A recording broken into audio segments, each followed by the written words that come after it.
Think back to your childhood and the foods you ate. Did you enjoy Tony the Tiger's Frosted Flakes, Lucky the Leprechaun's Lucky Charms, Snap, Crackle, and Pop's Rice Krispies? As adults, we cook with Betty Crocker, eat at Wendy's, clean with Mr. Clean. The products we buy and the foods we eat are replete with mascots and human stand-ins. It's called anthropomorphizing, the act of humanizing inanimate objects or situations. Companies have long known that putting a human or human-esque face on a brand makes it more relatable. There are lots of such characters or mascots, the Kool-Aid Man or Mr. Clean or Green Giant. But I would say the most commonly used brand would be Coke, even though it's not as overtly anthropomorphized as one might think, but the shape of the bottle was inspired by the hobble skirt that women used to wear. It just gives this curvy look to the bottle, imitating the human body shape. And then there are, of course, more recent brands, the Apple I'm a Mac campaign, which has this actual human model talking about the brand. There'll be so many others. My name is Pankaj Agarwal. I did my PhD from University of Chicago, and I worked in advertising. When I joined University of Chicago for my PhD, given my advertising background, I was really thinking of brands and how and why consumers buy brands and what goes on in their mind when they're comparing brands A versus B. And that led me to the dissertation area of thinking of brands as people. Today, Pankaj is a professor at the University of Toronto Scarborough with a cross appointment to the Rotman School of Management. And he continues to study how people and marketers make products seem more human. Today, brands talk to us on social media. We ask Siri, Alexa, and Google questions. And mascots are definitely still in vogue.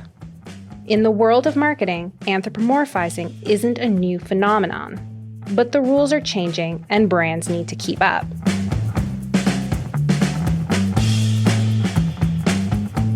This is the Executive Summary, a Rotman School of Management podcast, and I'm Megan Haynes, editor of the Rotman Insights Hub.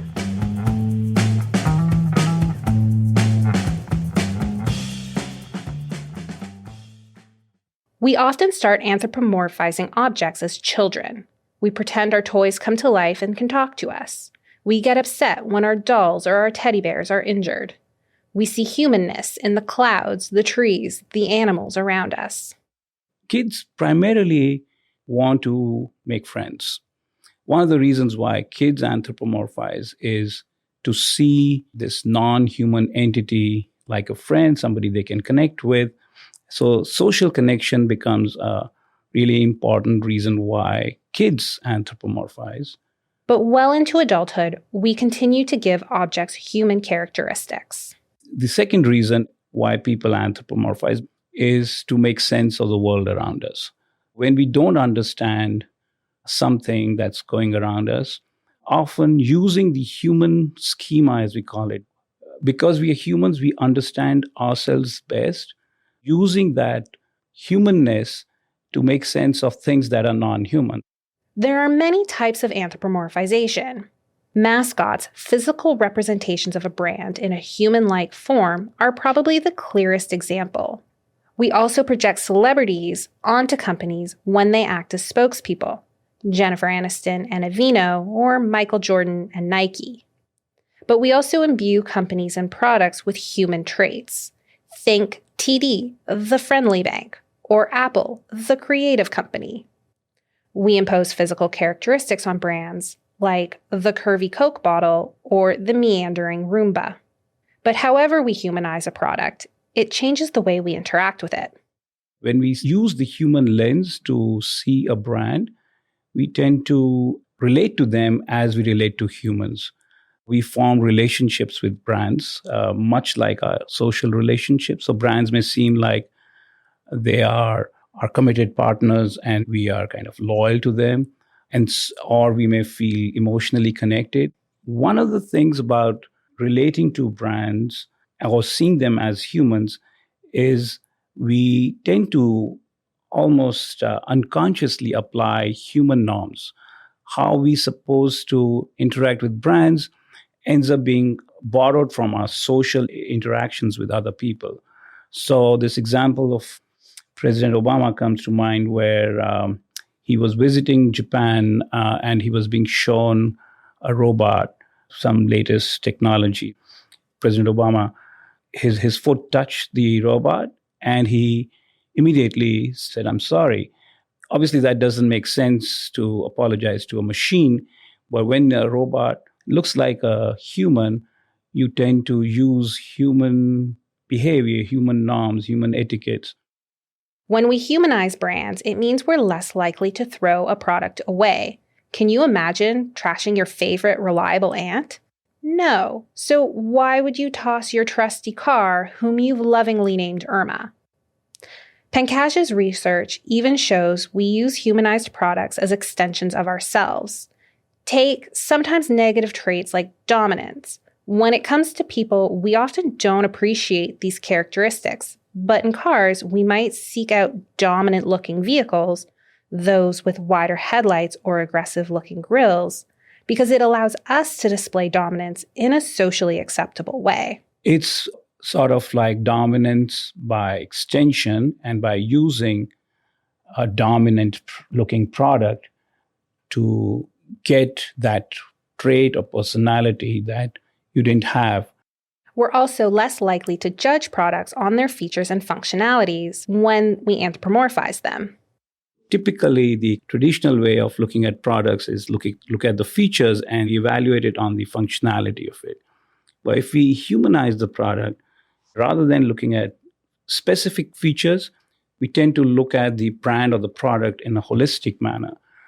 For example, if I'm deciding to buy a car and I think of Volkswagen Beetle as a human-like brand, rather than thinking of, oh, is it fuel efficient? Is this high resale value? What is the speed at which it can go? I might just say, hey, I like this brand. This is my kind of brand, and I just want to buy it.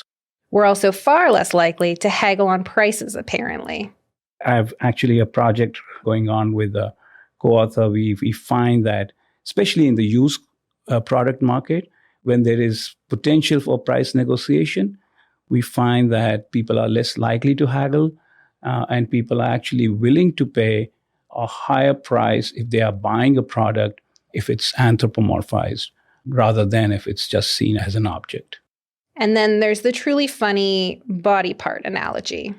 One of the things about anthropomorphism is, and especially for certain products, there's some research which shows that when people are, for example, say buying a printer, if it is humanized, they would want the cartridge from the same brand, because there is this intuition that the body part has to match the body type. And that's not necessarily true for non-anthropomorphized products. So there are plenty of benefits to anthropomorphizing brands. But considering the socially connected, always-on, increasingly smart world in which we live, marketers may want to take a beat before deciding to humanize their product.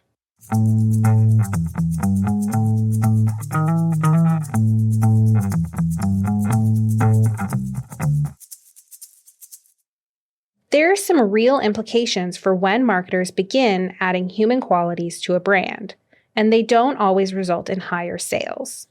Take celebrity endorsements or founder brands. It can be almost impossible to disassociate a company from the famous faces that front them, and that can have catastrophic results. See Jared and Subway or Trump and his hotels.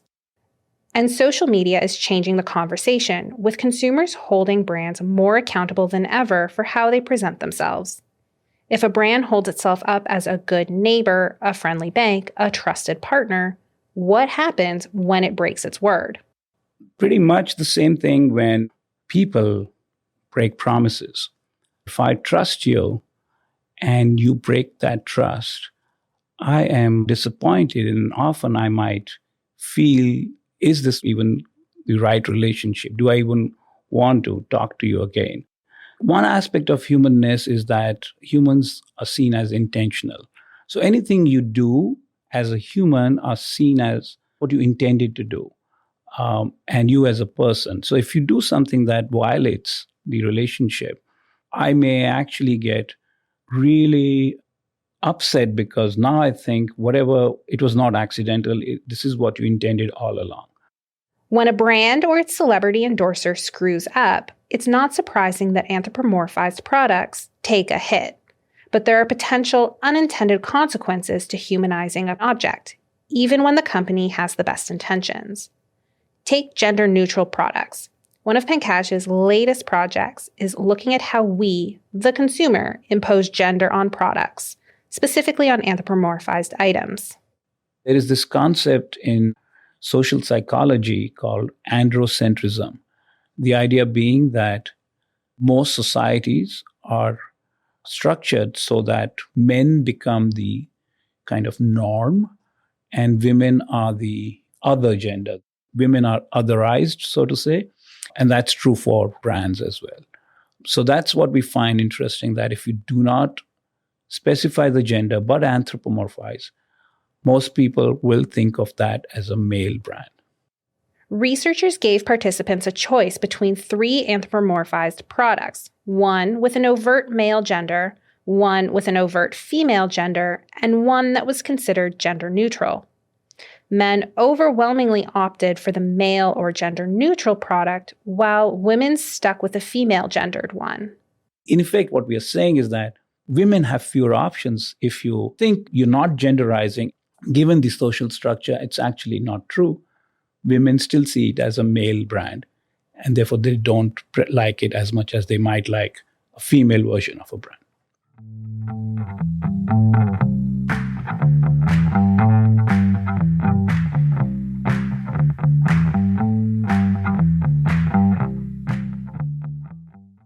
So what are the implications for brands today? I think the rules of marketing have changed.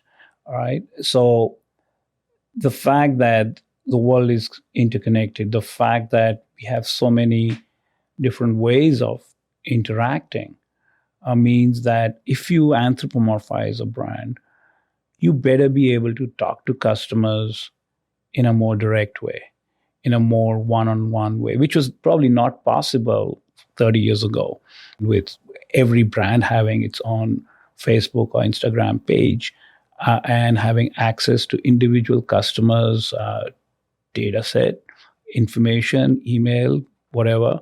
They should be able to connect with that person almost individually. It could also creep out some customers if it becomes too invasive. Puts a bit of a challenge on the marketers to really understand the nature of humans. So not just humanization. And there are going to be clear cases where companies should steer clear of anthropomorphization, such as when they want a product replaced on some frequent basis. After all, if we develop a deeper relationship with our toaster, we're less likely to buy a new one. That's not to say companies can't work anthropomorphization into their strategies effectively, even when they want frequent product repeat. Let me give an example here. Apple has used personality as creative, something that I think people have bought into, and that's a trait that humans have. So while the brand, I think, is anthropomorphized through communication, through campaigns like I'm a Mac, the product itself, the iPhone, for example, is not anthropomorphized. If Apple as a company wants consumers to upgrade their phone every year, every 2 years, then you want the brand to be anthropomorphized because that makes me loyal to the brand. But you want to keep upgrading the product to get the new model, and you don't feel kind of guilty about throwing your old phone away and buying a new one. Pankaj also finds that for companies that need to be purely transactional, think the bank that charges you a fee for a service or a cell phone provider that regularly raises its rates, humanizing these companies can backfire. After all, a good friend doesn't increase their friendship fee year over year just to keep up with inflation. And companies that might need to rebrand in the near future should definitely avoid giving their products human qualities.